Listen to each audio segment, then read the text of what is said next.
जब मैं छोटा होता था ना तो मैं देखता था हमारे यहाँ ना पंजाबी रहते थे, बहुत सरदार जी रहते थे। तो वो क्या करते थे, रात को ना अपनी वाइफ को ना बाइक पे घुमाने लेके जाते थे। मुझे बहुत अच्छा लगता था। मैं यार देख यार ये ना अपनी वाइफ का इतना ध्यान रखते हैं। और जो हमारे लोकल होते थे ना वो घर से बाहर भी नहीं निकालते थे, और आज भी ऐसा ही हो रहा है। पर्दा रखना, घर से बाहर नहीं निकालना। गलती से एक आधे मेले में ले गए तो एहसान कर दिया, पिछली बार मेले में लेके तो गया था। तो मैंने ज़िंदगी में कसम खाई कि भाई जब भी मैं शादी करूँगा ना तो मैं अपनी वाइफ का ऐसे ध्यान रखूँगा कि ज़िंदगी में ना वो ये बोलेगी भाई अगली बार भी ये चाहिए। Hi guys, welcome back to real talk with Pooja. तो आज हम बात करने जा रहे हैं एक नए शो की, जिसका कॉन्सेप्ट थोड़ा अलग है। बहुत अलग भी नहीं है, लेकिन हाँ थोड़ा डिफरेंट है। तो ये शो होस्ट कर रहे हैं अरमान मलिक और उनकी दो प्यारी प्यारी बीवियां। हाँ जी, आपने सही सुना, अरमान मलिक और पायल और कृतिका, ये लोग इसका शो होस्ट कर रहे हैं और शो का नाम है गलती किसकी है। तो आज हम इसी के बारे में बात करने जा रहे हैं। नया ही शो है, इसके कुछ ही एपिसोड्स अभी निकले हैं।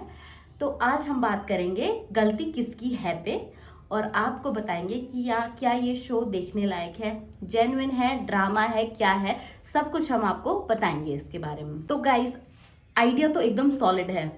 विक्टिम्स को लेके आओ जिनके साथ कुछ भी प्रॉब्लम हुई है उनके पास्ट में, या फिर वो राइट नाउ कोई प्रॉब्लम फेस कर रहे हैं। विक्टिम्स आते हैं, वो अपनी प्रॉब्लम्स बताते हैं, और जजेस जो हैं अरमान मलिक, पायल मलिक और कृतिका मलिक, और कभी कभी अरमान मलिक के फ्रेंड्स भी आते हैं जज करने के लिए। वो आते हैं और वो उनको कंक्लूजन देते हैं। तो आइडिया तो बहुत सॉलिड है, लेकिन कई बार लगता है कि शायद जो ऑडियंस है वो ट्रेंड है, या जो कहानियां हैं वो समटाइम्स बनाई गई कहानियां हैं। तो चलो कंक्लूजन में नहीं आते हैं। तो चलिए कंक्लूजन में नहीं आते हैं और एपिसोड बाय एपिसोड बात नहीं करते हैं, हम ओवरऑल शो की वाइब की बात करेंगे। दोस्तों, जहाँ पे तारीफ की बात आती है तो तारीफ देनी तो ज़रूर बनती है अरमान मलिक को, जहाँ पे उन्होंने एक ऐसा शो निकाला है जहाँ पे लोग अपनी प्रॉब्लम्स बताते हैं, उनके साथ जो फैमिली मैटर हुआ है, कोई असॉल्ट हुआ है, या फिर किसी का कोई भी ट्रॉमा है, तो वो शेयर करते हैं, प्रॉपरली हर किसी की बात सुनते हैं। मतलब एक बंदा है, वो स्टेज में खड़ा होता है, वो अपनी पूरी बात बताता है, पूरी बात बताता है, और जो जजेस है और ऑडियंस है वो उनकी सारी बातें सुनते हैं। उसके बाद वो अपने इनपुट्स देते हैं। जैसे कि मान लो कोई बता रहा है कि मेरे साथ ये असॉल्ट हुआ, उसने बोला कि मैंने ये किया था, और कोई कंक्लूजन नहीं होता, क्योंकि ये सिर्फ लोगों को जागरूक करने के लिए, जिस तरीके से अगर आपने देखा होगा जोश टॉक्स, वेरी सिमिलर कॉन्सेप्ट, लेकिन यहाँ पे जजेस भी है, तो यहाँ पे इंटरैक्शन हो रही है। तो this is something like that. तो हम इसको ये नहीं बोलेंगे राखी का इंसाफ जैसा है, या जैसे हिंदुस्तानी बाहू, वैसा कुछ नहीं है, उससे काफ़ी डिफरेंट है और बेहतर है। कम से कम यहाँ पे गाली गलौच नहीं चल रही, लोगों की रिस्पेक्ट है। ये नहीं है कि आप जो आपके बंदे आ रहे हैं, जो आपके विक्टिम्स आ रहे हैं, आप उन्हीं को बेइज्जत कर रहे हैं, ऐसा नहीं हो रहा। रिस्पेक्टफुल शो है और बहुत ही अच्छा कॉन्सेप्ट है, आई लाइक इट। अच्छा जी, तो इस शो में जो चीज़ बहुत काफ़ी अच्छी है वो है, पहले अरमान मलिक का जजमेंट सॉलिड है। मतलब जो भी है वो अच्छे से सुनता है, और उसके जो भी पॉइंट्स होते हैं वो काफ़ी अनबाइस्ड होते हैं और रियल होते हैं। तो ये चीज़ मुझे बहुत अच्छा लगी। सेकंड, जो दोनों वाइफ्स है वो भी मुझे काफ़ी सरप्राइजिंग लगा। वो कितने मिच्योरली बातें सुन रही हैं और कितनी मिच्योरली वो लोग जज कर रहे हैं। तीसरा, प्लेटफॉर्म। प्लेटफॉर्म जो ये लोग प्लेटफॉर्म दे रहे हैं विक्टिम्स को, that is a really great thing. जब हम अ, क्या होता है, देखो क्या होता है, प्लेटफॉर्म इसलिए ज़रूरी होता है, अगर कोई विक्टिम है, किसी के साथ कुछ बुरा हुआ है, जब वो अपनी प्रॉब्लम्स बताता है, सब लोग उसे सपोर्ट करते हैं। अब लोगों को कमेंट्स भी आएंगे, कमेंट्स में भी लोग उनको सपोर्ट करेंगे, तो एक बंदे का मॉरल काफ़ी बूस्ट होता है। तो इसलिए उन लोगों को काफ़ी अच्छा प्लेटफॉर्म भी मिल गया। तो ओवरऑल शो काफ़ी अच्छा इन्होंने क्रिएट किया है, बहुत ही अच्छा एटमॉस्फेयर है, पॉजिटिवनेस काफ़ी ज़्यादा स्प्रेड होती है। ऑन द अदर हैंड, मुझे कुछ एक स्टोरीज डाउटफुल भी लगी। मतलब कहीं पे कई स्टोरीज स्क्रिप्टेड लगी, डाउटफुल भी लगी। मतलब एक ऐसा शो, मतलब एक ऐसा एपिसोड मैंने देखा था जहाँ पे एक लेडी थी और वो ऐसे ड्रामा कर रही थी जैसे कि डेली सोप चल रहा है। मैं आपको क्लिप ऐड कर देती हूँ, ये देखिए। सेक्स हुआ और मैं उस गुनाह की गुनहगार हो गई जो कि किसी माँ को शायद नहीं करना चाहिए। और ये गुनाह मैंने एक आई पिल गोली खा के उस बच्चे को गिरा दिया, जो कि मुझे नहीं करना चाहिए था। और ये गलती मेरे से एक बार नहीं, उसके काफ़ी टाइम बाद बार बार हो गई, क्योंकि उस व्यक्ति ने तो मुझे गोली खिला दी, पर उसके बाद उस व्यक्ति ने मेरा साथ ही छोड़ दिया। फिर आने वाले टाइम में मेरे को ऐसा लगा कि मुझे फिर एक व्यक्ति की जरूरत महसूस हुई। क्या आप उसके बारे में जानती नहीं थी कि वो कौन सी दवाई है? आप जो सवाल कर रहे हैं, आप अपना नाम बताइए मुझे। आप मेरा नाम छोड़िए, आप अपना बताइए। आप अपना नाम बताइए मुझे। मेरा नाम रोशन है। रोशन, मेरे ख्याल से जब आप एक औरत पे उंगली उठा रहे हो ना, तो 4 उंगली आपकी तरफ भी उठती है, ठीक है? तो अगर आपने ये क्लिप प्रॉपर्ली देखी होगी तो आपने देखा होगा कि ये कैसे जो इसके साथ ऑडियंस क्वेश्चन कर रही है उनके साथ ही लड़ रही है। और I think this topic was also like very अजीब सा। ये भी जो ये विक्टिम आई है, ये विक्टिम है ही नहीं ये ऐसे ही अपना लाइमलाइट लेने के लिए आ गई है और फालतू में। तो आई थिंक अरमान जी और इन सब लोगों को भी थोड़ा सा फिल्टर करना चाहिए। जो इनको लग रहा है कि ये रियल स्टोरी है उसी को रखना चाहिए, जो इनको फालतू की लग रही है उनको हटा देना चाहिए। लेकिन आई कैन अंडरस्टैंड ये लोग भी रखते होंगे ऐसी कुछ चीज़ें ताकि थोड़ा मिर्च मसाला भी हो।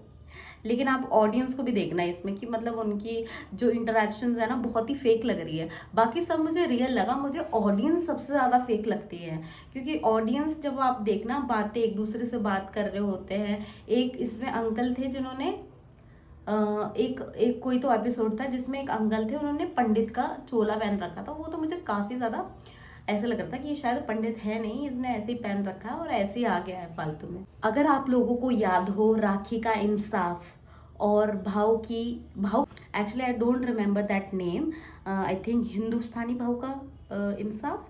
अगर आपने वो दोनों देखा होगा, उसमें आपने देखा होगा कि इंसाफ कम, लेकिन गाली गलौज, गुस्सा, रेज, ये सब चीज़ें ज़्यादा थी। मतलब कि आप मार रहे हो कंटेस्टेंट्स को, ये ओवर ड्रामेटिक हो जाता है, वो फिर वो शो लगा ही नहीं। इन कंट्रास्ट अगर आपने अरमान मलिक का शो देखा हो, काफ़ी ज़्यादा स्ट्रक्चर्ड है।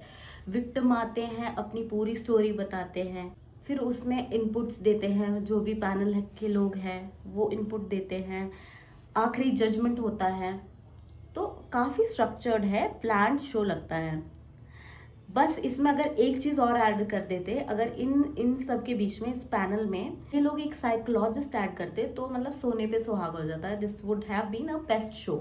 आई थिंक अगर अरमान जी आप मेरा ये देख रहे हैं वीडियो तो आप ज़रूर एक साइकोलॉजिस्ट को ढूंढिए और उसको अपने शो में रखिए, क्योंकि वो इस शो को एक नेक्स्ट लेवल पे लेके जाएंगे, आई शो यू। तो अरमान जी अगर आप मेरा शो बाई चांस, वैसे मैं बहुत छोटी यूट्यूबर हूँ, अगर बाई चांस अगर आप देख रहे हैं तो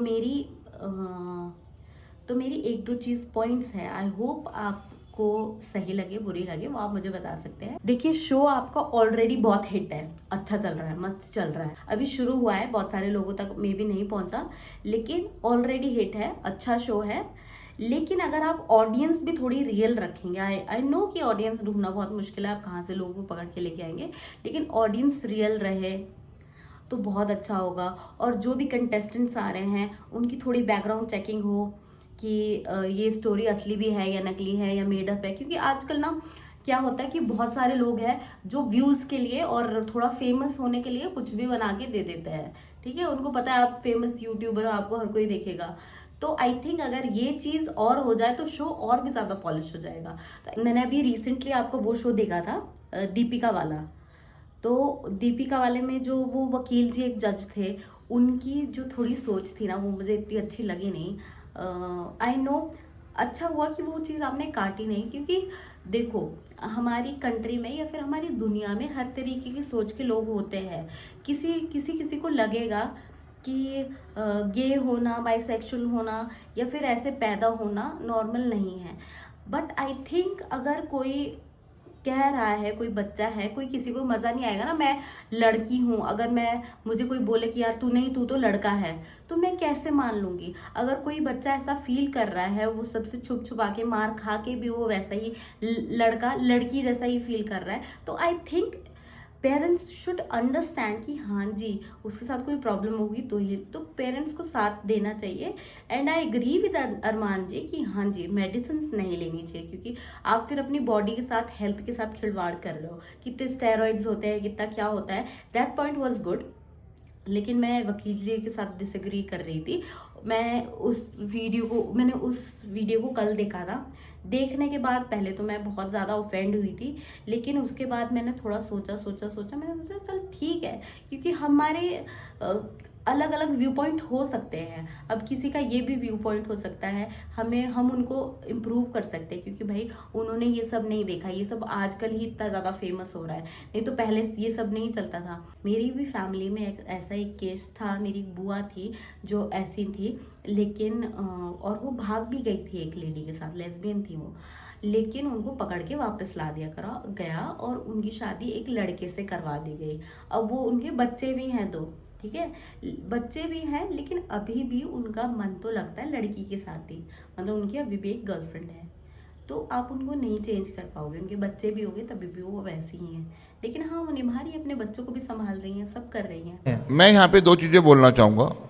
पहला जो मैं बात करना चाहूँगा पेरेंट्स से, जैसे इन्होंने कहा कि पेरेंट्स को समझना चाहिए, लेकिन मैं यहाँ पे इस प्लेटफॉर्म के माध्यम से कहना चाहता हूँ कि पेरेंट्स को बिल्कुल भी नहीं समझना चाहिए। आई एग्री, बिल्कुल भी नहीं, क्योंकि बच्चा बच्चा होता है और बच्चा माँ बाप के लिए हमेशा बच्चा रहेगा। कल को बच्चा ये कह सकता है कि यार मैं तो बच्चा था, आप तो बड़े थे, आप तो मुझे समझा सकते थे। अगर भगवान ने कोई चीज़ थोड़ा बहुत उलट पुलट कर दी है तो वो तरीके होते हैं उसको और भी तरीके से समझाने के और सुधारने के। तो वकील साहब मैं एक बात ना आपके बीच में काटूंगा। देखो, माँ बाप को अगर बच्चे में दिक्कतें चल रही हैं ऐसी, तो माँ बाप समझा सकता है, चीजें कर सकता है, फिर मेडिकल की लाइन में मत जाओ। जैसे अभी दीपिका दवाइयाँ खा रही हैं, ये मत करने दो। नहीं तो देखो यार, बच्चा कल को घर छोड़ के जाएगा, मिस हैपनिंग करेगा, फिर कुछ भी हो जाएगा, फिर उसको बच्चे से हाथ तो माय फाइनल वर्डिक्ट इज, गलती किसकी है? It's a good step towards making some people social.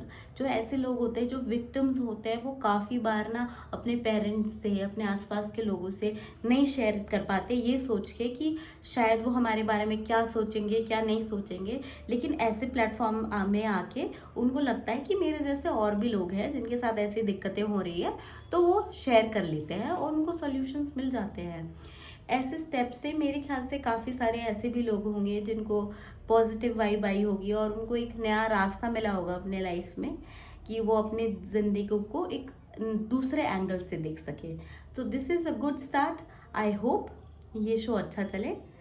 और ऑडियंस, मैं आपसे जानना चाहूँगी, मेरी ऑडियंस है जो प्यारी प्यारी ऑडियंस है, मैं आपसे जानना चाहूँगी आपको क्या लगता है? क्या आपको ये शो फेक लगता है, सच लगता है, अच्छा लगता है, बुरा लगता है? जो भी आपकी राय है प्लीज़ मुझे कमेंट्स में बताइए। Thanks for watching. Please like, share and subscribe. Bye bye.